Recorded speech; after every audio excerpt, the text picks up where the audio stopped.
কথা বল পাচ্ছি না। আজ পর্যন্ত ঢাকা ইউনিভার্সিটি থেকে যারা লেখাপড়া করেছে, রাজশাহী বিশ্ববিদ্যালয় থেকে যারা লেখাপড়া করেছে, চট্টগ্রাম থেকে, জগন্নাথ থেকে, জাহাঙ্গীরনগর থেকে, বাংলাদেশের ডুয়েট থেকে, রুয়েট থেকে, চুয়েট থেকে, বুয়েট থেকে, যারা বিশ্ববিদ্যালয় থেকে বড় ধরনের ডিগ্রি এনেছে, লন্ডন থেকে পড়েছে, আমেরিকা থেকে পড়েছে, ক্যালিফোর্নিয়া থেকে পড়েছে, জাপান থেকে পড়েছে, যারা ডিগ্রি নিয়ে এসেছে, এরশাদ ক্ষমতায় ছিল, খালেদা ক্ষমতায় ছিল, হাসিনা ক্ষমতায় ছিল, জিয়া ক্ষমতায় ছিল, শেখ মুজিব ক্ষমতায় ছিল, দেশে মিডিয়ার আছে, সেনাবাহিনী আছে, নৌবাহিনী আছে, বিমান বাহিনী আছে, সাংবাদিক আছে, ম্যাজিস্ট্রেট আছে, হাইকোর্টের বিচারক আছে, ম্যাজিস্ট্রেট কোর্টের বিচারক আছে, সুপ্রিম কোর্টের বিচারক আছে। এই মানুষগুলির মাথায় কি এই চিন্তায় এখনো এসেছে বাংলাদেশের ধূমপানের টাকাগুলো বাঁচিয়ে প্রত্যেকটা থানায় থানায় হাসপাতাল করা যেত, বেকারত্ব দূরীকরণের কর্মসংস্থানের ব্যবস্থা করা যেত, সাধারণ মানুষের গ্লানি দূরীকরণের জন্য ব্যবস্থা করা হতো। এই দেশের মানুষ সৌদি আরবে গিয়ে, দক্ষিণ কোরিয়ায় গিয়ে, উত্তর কোরিয়ায় গিয়ে টয়লেট পরিষ্কার করতে হতো না, ফুলবাগানে পানি দিতে হতো না, রাস্তা পরিষ্কার করতে হতো না। সুতরাং বুঝে গেল যারাই যুগে যুগে ক্ষমতায় এসেছে, যারাই মানুষের আইনে লেখাপড়া করেছে, যারাই দিকবিদায়ী হয়েছে, সবার মাথায় জাহিলিয়াতের চিন্তা চেতনা বাসা বেঁধেছে। তাদের ভিতরে সুন্দর নাই, সভ্যতা নাই, বেকারত্ব দূরীকরণের পদ্ধতি নাই, এই পৃথিবীকে, রাষ্ট্রকে সুন্দরকরণের চিন্তা নাই, ভাবনা নাই, সবগুলি জাহিলিয়া। সবগুলি কি?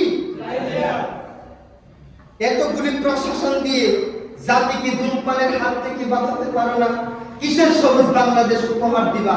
সবুজ বাংলাদেশ তো পুরে ছারখার হয়ে যাচ্ছে। কিসের নতুন বাংলাদেশ উপহার দিবা? কিসের স্মার্ট বাংলাদেশ উপহার দিবা? কিসের ডিজিটাল বাংলাদেশ উপহার দিবা? তোমাদের মাথায় গোবর ভর্তি হয়ে রয়েছে। তোমরা তো জাহিলিয়াতের চিন্তা চেতনা নিয়ে ছোট সময় থেকে বড় হয়েছো। সুতরাং আল্লাহ রাব্বুল আলামিন 5 নম্বর সূরা মাইদার 50 নম্বর আয়াতে বিশ্ববাসীকে উল্লেখ করে দিয়েছে, আফা হুকমাল জাহিলিয়াত ইয়াবগুন ওয়া মান আহসানু হুকমান লিকওমিন ইউকিনুন। তোমরা কি জাহিলিয়াতের বিধিবিধানের দিকে দৌড়াচ্ছ? জাহিলিয়াতের আইন এবং কানুনের দিকে দৌড়াচ্ছ? জাহিলিয়াতের এই সমস্ত বিধিবিধানের দিকে দৌড়াচ্ছ? অথচ আমি এমন এক বিধান দিয়েছি যে বিধানের ব্যাপারে সূরা মুলকে আল্লাহ রাব্বুল আলামিন বলেন, আলা ইয়ালামু মান খালাক ওয়া হুয়াল লাতীফুল খবীর। সৃষ্টি যিনি করেছেন তিনি সৃষ্টি সম্পর্কে ভালো জানেন। প্রিয় উপস্থিতি, এই মোবাইলটা তৈরি করলাম আমি এর কলকব্জা, এর খুঁটিনাটি, এর নিখুঁত তথ্য আমি জানবো নাকি আপনি জানবেন? আর কথা বলেন, কে জানবে? এই পৃথিবীটা কে তৈরি করছে? আমাদেরকে কে তৈরি করছে? আমরা কিভাবে, কোন আইনের ভিত্তিতে, কোন রুলসের ভিত্তিতে পরিচালিত হব?